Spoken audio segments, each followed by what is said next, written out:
এই মালাই রোলটা দেখতে যেমন সুন্দর, খাইতেও অনেক বেশি মজা। আসসালামু আলাইকুম, সবাই কেমন আছেন? আর এই অনেক মজার মালাই রোলটা আজকে আমি বানাবো আর আপনাদের সবার সাথে শেয়ার করব। আর এই মালাই রোলটা আমার মেয়ে কিন্তু অনেক বেশি পছন্দ করে, আমারও অনেক বেশি পছন্দ। তো শুরু করা যাক। প্রথমে মালাই রোলের ভিতরের পুরটা আমি রেডি করে নেব। এদিকে দেখেন আমি একটা চুলার উপরে প্যান বসায় তার মধ্যে হচ্ছে প্রথমে বড় কাপে 1 কাপ গরুর দুধ দিয়ে দিলাম। আর এই দুধটা আমি আগে জাল দিয়ে ঘন করে নিয়েছিলাম একটু, তাই এখন 1 কাপ দিয়ে দিলাম। আর দিয়ে দিলাম 2টা এলাচ, আর দিয়ে দিলাম পরিমাণ মতো সুজি। তো সুজিটা আমি কাঁচা অবস্থাতেই দিয়ে দিচ্ছি। চাইলে কিন্তু দুধ দেওয়ার আগেই প্যানে একটু ঘি দিয়ে সুজিটা ভাজা হচ্ছে দুধটা দিলেও ভালো হয়, এভাবে দিলেও ভালো হয়। তো আমি এভাবেই হচ্ছে দিয়ে নিলাম। তারপর দিয়ে দিলাম কিছুটা গুঁড়া দুধ। তো গুঁড়া দুধটা দিয়ে আবারও ভালো মতো আমি নেড়ে নিতেছি। আরও একটু ঘন হলেই দিয়ে দিব স্বাদ মতো চিনি।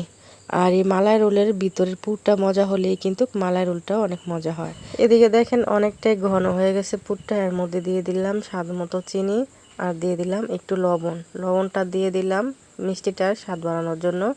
আর দিয়ে দিলাম 1 চা চামচ ঘি। সবগুলি দেওয়ার পর এই তো ভালো মতো নাড়াচাড়া মিশিয়ে নিতেছি। এই পুরি কিন্তু যারা বেশি মিষ্টি খাইতে পছন্দ করে বেশি চিনিও দেওয়া যাবে, বা যারা কম খাইতে পছন্দ করে চিনি কমও দেওয়া যাবে, সমস্যা নেই। আমি মিষ্টিটা পরিমাণ মতো দিয়ে নিচ্ছি। তো দেখেন কিছুক্ষণ পর আমার কিন্তু পুরটা রান্না করা হয়ে গেছে। আমি চুলার উপর থেকে নামিয়ে নিছি। এখন হচ্ছে নিয়ে নিলাম পাউরুটি। পাউরুটিটা নিয়ে পাউরুটির সাইডটা আমি কাইটে নিতেছি। আর পাউরুটিটা আমার হচ্ছে মন মতন পাই নাই, এই পাউরুটিটাই পাইছি, রয়্যালের পাউরুটিটা। তো যাই হোক, এটা দিয়ে আজকে বানাবো, যেহেতু আমার মেয়ে খাইতে চাইছে বা আমারও মন চাইছে বানিয়ে খাইতে, তাই আজকে পাউরুটিটা দিয়ে বানাবো। যদি আরো বড় সাইজের 4 কোনা পাউরুটিগুলো হয় আর একটু মোটা সাইজের তাহলে ভালো হয়। তো আমি হচ্ছে ওই 4 কোনা পাউরুটিটা পাই নাই দেখি আজকে হচ্ছে এটা দিয়েই বানিয়ে নিতেছি। যাই হোক, দেখেন আমি হচ্ছে বেলুন দিয়ে সবগুলো পাউরুটির পিস একটু বেলে নিতেছি রুটির মতো করে। এই মালাই রোলটা বানাইতে যেমন সহজ, তেমন বেশি কিছু কিন্তু লাগে না। এই মালাই রোলটা বানাইতে অনেক কম সময় কিন্তু মালাই রোলটা বানিয়ে নেওয়া যায়। তো যে কয়টা পাউরুটি লাগবে সেই কয়টা পাউরুটি আমি বেলে নিয়েছি। দেখেন বেলে নেওয়ার পর এখন হচ্ছে আমি রোলটা বানিয়ে নিব। তো এর জন্য পাউরুটির মধ্যে আমি যে পুরটা বানিয়েছিলাম সেই পুরটা দিয়ে দিতেছি। দিয়ে রোলের মতো করে আমি বলটায় নিলাম পাউরুটিটা। তো বলটায় দেখেন এক সাইডে রেখে দিলাম। তো আর একটা হচ্ছে আমি বানিয়ে নিতেছি।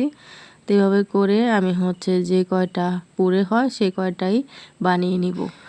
আরও বড় সাইজের 4 কোনা পাউরুটিটা হইলে রোলগুলো আমার আরও বেশি সুন্দর লাগতো। তো দেখেন আমি একে একে সবগুলা রোল বানিয়ে নিয়েছি। এখন এর উপরে দেওয়ার জন্য আমি দুধ ভালো করে জাল দিয়ে মালাইয়ের মতো হচ্ছে করে নিব। এর জন্য চুলার উপরে পাতিলা বসা দিলাম, দিয়ে দিলাম 1.5 কাপ গরুর দুধ। গরুর দুধটা আগে জাল করে নিয়েছিলাম এর আগে। তো এখন আবারও দিয়ে ভালো মতো জাল করে নিতেছি।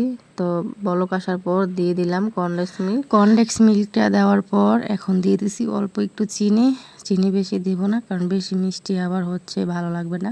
এমনিতেও কনডেন্স মিল্ক কিন্তু অনেক মিষ্টি থাকে, তাই চিনিটা হচ্ছে বুঝা দেওয়া লাগবে। তাই পরিমাণ মতো দিয়ে তারপরে তো নেড়ে নিতেছি। এর মধ্যে দিয়ে দিলাম এখন হচ্ছে গুঁড়া দুধ। গুঁড়া দুধটা দেওয়ার পর এখন আরো কিছুক্ষণ নেড়ে দুধটা ভালো মতো জাল করে নিব। তো দেখেন দুধটা অনেকটাই কিন্তু গাঢ় হয়ে গেছে। এখন এই দুধটা চুলার উপর থেকে নামিয়ে নিব। তো দুধটা চুলার উপর থেকে নামিয়ে নেওয়ার পর একটু ঠান্ডা করে নিয়েছি। এখন হচ্ছে রোলের উপরে দিয়ে দিতেছি দুধটা। আর এই দুধটা রসমালাইয়ের মতো একটু গাঢ় হলেই খাইতে রোলটা বেশি মজা লাগে। তো আমি দুধটা একটু গাঢ় করে জাল করে নিছি। তো দেখেন যতটুকু দুধ লাগবে আমি দুধটা দিয়ে এখন হচ্ছে উপরে কয়েকটা কিশমিশ দিয়ে দিতেছি। আর দিয়ে দিতেছি কিছু বাদাম কুচি। তো এখানে আমি কাঠবাদাম কুচি করে নিয়েছিলাম, সেই বাদাম কুচিটা দিয়ে দেখেন একটু সাজিয়ে নিলাম। আর কত সুন্দর লাগতেছে দেখেন মালাই রোলটা। আর রোলটা কিন্তু খাইতেও অনেক মজা। তো এই রোলটা কিন্তু ফ্রিজে রাখা একটু ঠান্ডা করে খাইলেও অনেক বেশি মজা লাগে, ভাই এমনিতেও খাওয়া যায়। তো আমি হচ্ছে কিছুক্ষণ ফ্রিজে রেখে দিব। তো কিছুক্ষণ ফ্রিজে রাখার পর এই তো আবার ফ্রিজ থেকে নামিয়ে নিলাম। তো আমার মেয়ে বলতেছে যে আম্মু আমি খাবো, আমাকে তাড়াতাড়ি দাও। আমার মেয়েকেও খাইয়ে দিব, সাথে আমিও খাবো। আমিও আর লোভ সামলাইতে পারতেছি না। তো এই তো বিসমিল্লাহ বলে খাওয়া শুরু করে দিলাম। তো দেখেন কতটা নরম এবং সফট হয়েছে। আর যেহেতু পাউরুটি দিয়ে রোলটা বানানো, তার জন্য হচ্ছে এটা আরো বেশি সফট হয়েছে দেখেন। আর আলহামদুলিল্লাহ এই মালাই রোলটা কিন্তু অনেক মজা হয়েছে। তো আমার মেয়েকেও খাইয়ে দিতেছি, সাথে আমিও খাইতেছি। অনেক মজা হয়েছে, অনেক মজা। তো এই মালাই রোলটা যেহেতু অনেক মজা, তো সবাই একদিন এইভাবে করে মালাই রোল বানিয়ে খাইয়ে দেখবেন, অনেক মজা লাগবে। তো আজকে এই পর্যন্তই, সবার কাছ থেকে বিদায় নিয়ে নিতেছি। আল্লাহ হাফেজ।